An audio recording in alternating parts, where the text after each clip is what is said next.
My coworker saw my bank account the other day and it said $25 and we don't get paid for another like 2 weeks. And he was like, how are you surviving? Like, how do you even live off $25? I'll tell you if you really want to know how I budget and save. I sleep. Literally, you have to have no obligations. Just sleep. Because if you're sleeping, you can't be spending money. I need to know who the fuck is in charge. Who I need to talk to. Because listen, when I tell y'all, I've been looking for a new job because I'm sick and tired of the job that I'm fucking at. And I really don't care. Honestly, I don't care. These jobs do not pay enough for what the fuck they be wanting you to do. And honestly, it's like, are y'all employers, are y'all paying attention to the cost of living out here? Are you paying attention to the fact that these groceries everything has gone up but our fucking pay? I'm sick of going to work I'm sick of going to work and I can barely pay my bills at the end of the month.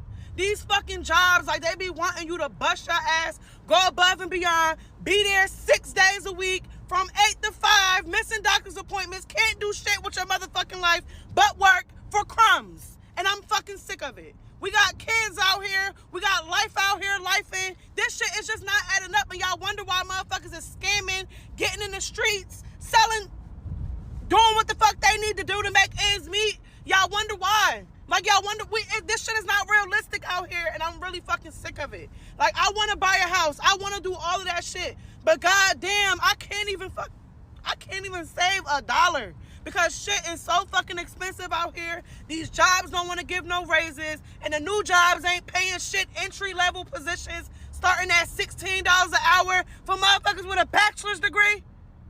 Man, $32,000 a year, $35,000 a year, that's nothing. It's nothing.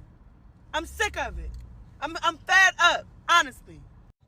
If the price of shit don't go down, I'm about to start stealing again. I don't give a fuck. I said I was leaving that shit in 2022, but look, if y'all gonna keep making deodorant $15 fucking for a stick, I'm gonna just have to start sticking shit in my purse again. I don't care, because I can't go without deodorant, and y'all know y'all taxing for that shit. Like, come on now, something gotta give. Everything is just too fucking expensive for me. Every single thing. Like, it's to the point I be rationing out fucking deodorant. I'm only doing 2 swipes a day because I can't afford to do 3 or 4 swipes back and forth because I'm gonna run out of deodorant too fucking fast.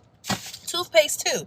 And the thing is, you can find cheap shit, but it ain't gonna hold you. I'm not about to buy no cheap ass deodorant and be musty as fuck all day. And I'm about to buy no cheap ass toilet tissue and that shit break while I'm wiping my ass. And I'm not about to buy no cheap ass toothpaste and my fucking breath be stinking after I done brush my teeth. Like, y'all gonna have to give. Like, and then it's like, if you do buy quality shit, it got poison in it, and the stuff that don't have the poison in it is too damn expensive for anybody to afford. Like, this shit is just beyond me. Like, I'm at the point I'm either about to start stealing shit again, or I'm gonna have to start making my own shit.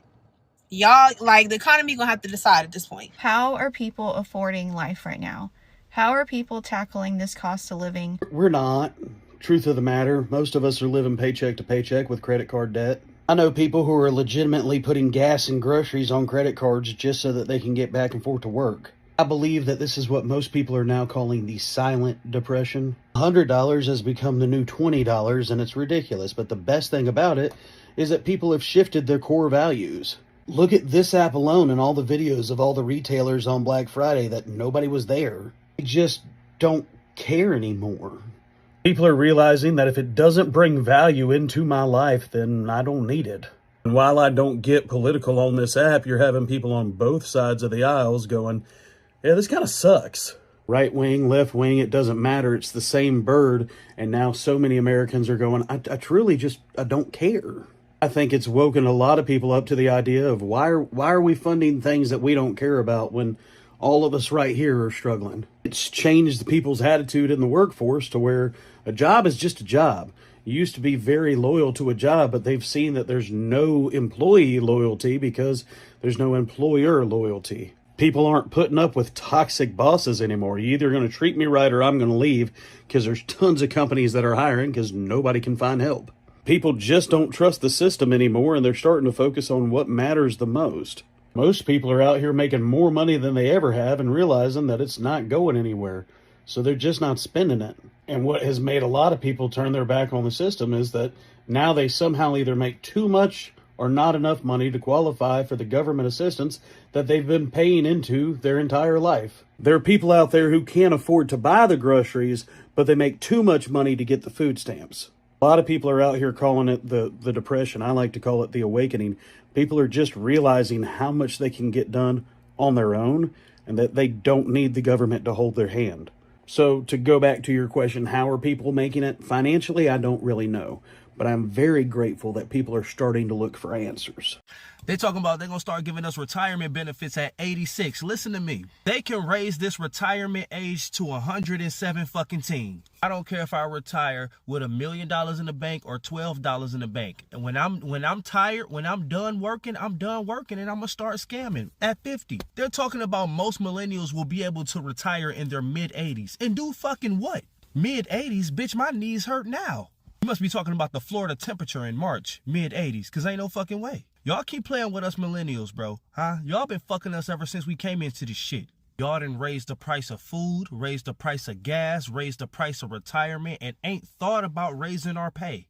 And we are legit trying so hard to be on a straight and narrow. Work a 9 to 5, climb the ladder, get a 401k, save a little money, be cool with vacationing maybe once a year. Scan everything in the checkout line. Pretend like we not jealous of everybody that got away with the PPP loans. Trying to invest in Bitcoin and stock and bloody fucking blah. Also, you can let us know that we will be 15 years from 100 years old by the time we can enjoy retirement. Let me tell you something. Y'all got a couple more elections to get this shit together. Or 50% of millennials is about to start a life of crime. I'm telling y'all, I used to steal all sorts of things and I'm good at it. Y'all not about to have us in the workforce at fucking 90 years old. Jail ain't even looking that bad at this point. You know what's crazy is how expensive going out has gotten, and the fact that Gen Z is like, we're just not doing it anymore. We're not doing it because I would say, at least in the city that I'm in, it costs at least $100 to $150 if you want to have a night out with your friends. The average drink where I'm at is like $20 to $25 once you put tip in there. So if you're having 4 or 5 drinks, that's well over $100. And then God forbid you're calling an Uber. God forbid you're calling an Uber there and back. I don't know how you're going to financially recover from that. And it's just crazy because the other thing I'm seeing is the pre. I have never pre'd more in my life than these past few months, and that is including when I went to university 6-7 years ago. No one is going out these days unless we're preing at someone's house. It's literally just not happening.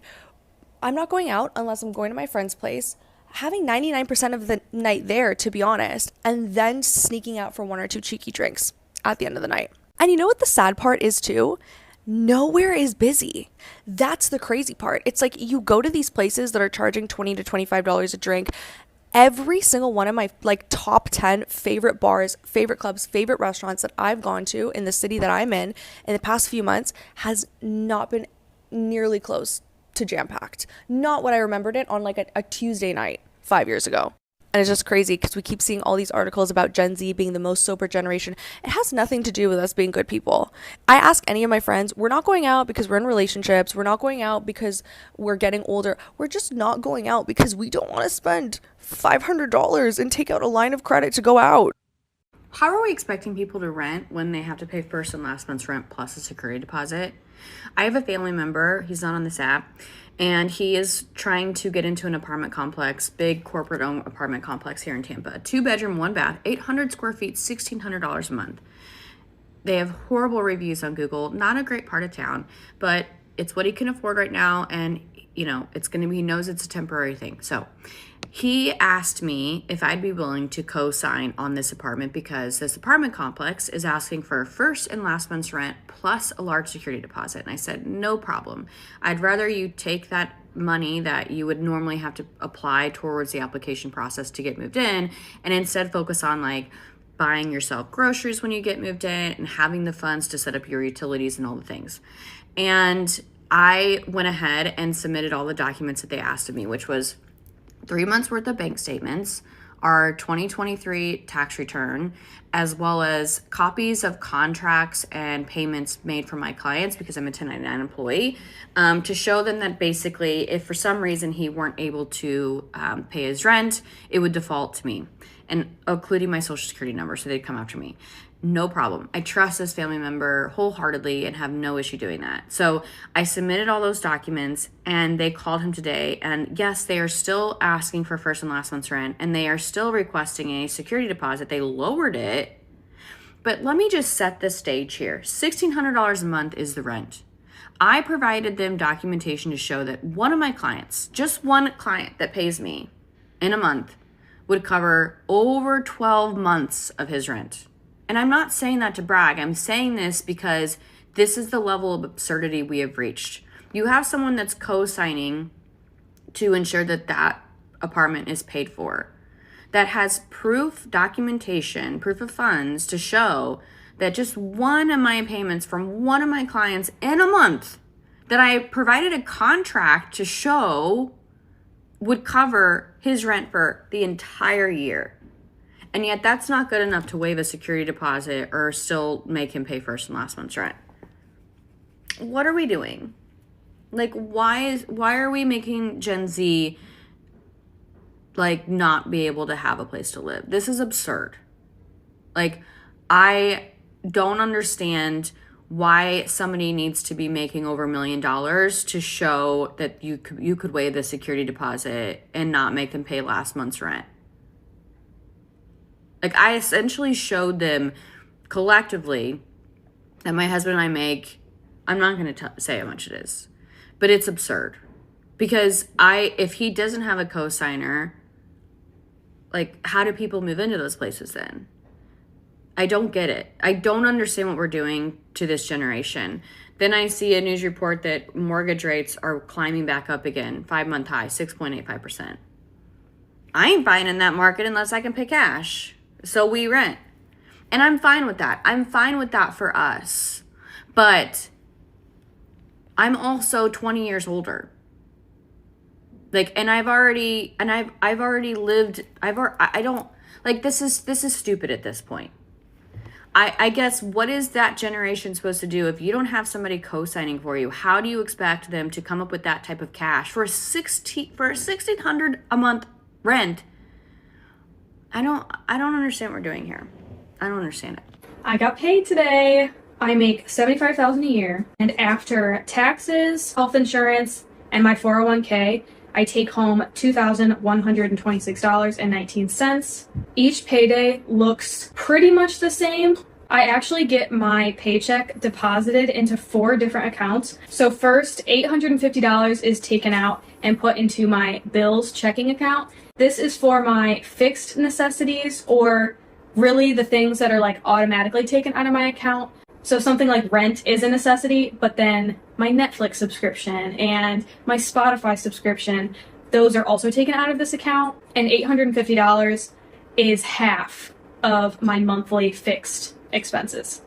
Then I get $300 put into another checking account that I kind of call my variable necessities account. So this is really just groceries, gas, but also things like shampoo and conditioner and skincare, and those things that are just kind of annoying to buy with your spending money. Then I get $826 deposited into my high yield savings account, and then that gets bucketed into different categories. And the last line is just $150 that's deposited into my spending account, my spending checkings account. So first, for the savings, I have a few different sinking funds. Each month I put $125 towards gifts. The bulk of this sinking fund is for Christmas, but also just for birthdays and even donations throughout the year. I put $100 towards self-development. So this can be courses or fun classes or even like self-help books sometimes. $250 towards my Roth IRA, $250 towards my travel savings, $200 towards my emergency fund, $50 towards my cat, and $677 towards my student loans right now. And each paycheck, I automatically transfer $826 into my savings account, but I split it up differently based on paycheck number 1 of the month and paycheck number 2 of the month. For example, like my student loan payments, I have automatically taken out, so more money needs to be put in at the beginning of the month. But now that we're at the end of the month, I put a little bit less in that category and like more towards my emergency fund. And that's everything. Now I look at my credit card statements and decide how much I'm going to pay off of those. And I check for any extra money anywhere that I can throw at my student loan. Americans are so broke and they don't even realize it. I always get Americans tell me, oh, but people in Mexico only make $20 a day. You can get a full meal here for $2. The metro in Mexico City costs 5 pesos, which is like 25 cents. I can go to the market right now and buy 3 kilos of mangoes for like $2. Yeah, people make less money here, but the cost of living is also lower. Americans think that everywhere is like the US. Now, check this out. Let's say you live in the US and you make $3,500 a month after taxes. I'm being generous. Rent, $2,000.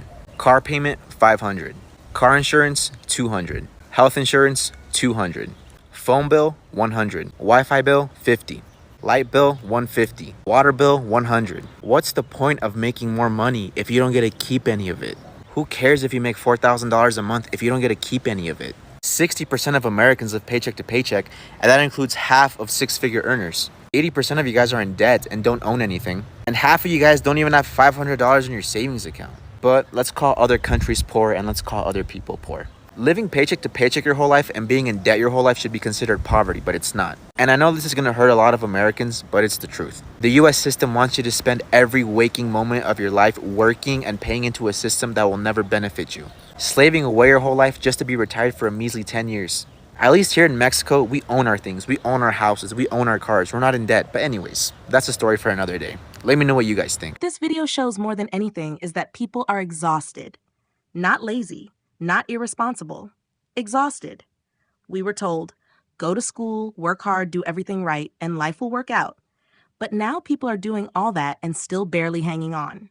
If you're feeling that, you're not alone. Let me know in the comments. What's something you used to be able to afford easily that now feels out of reach? Gas? Groceries? A haircut?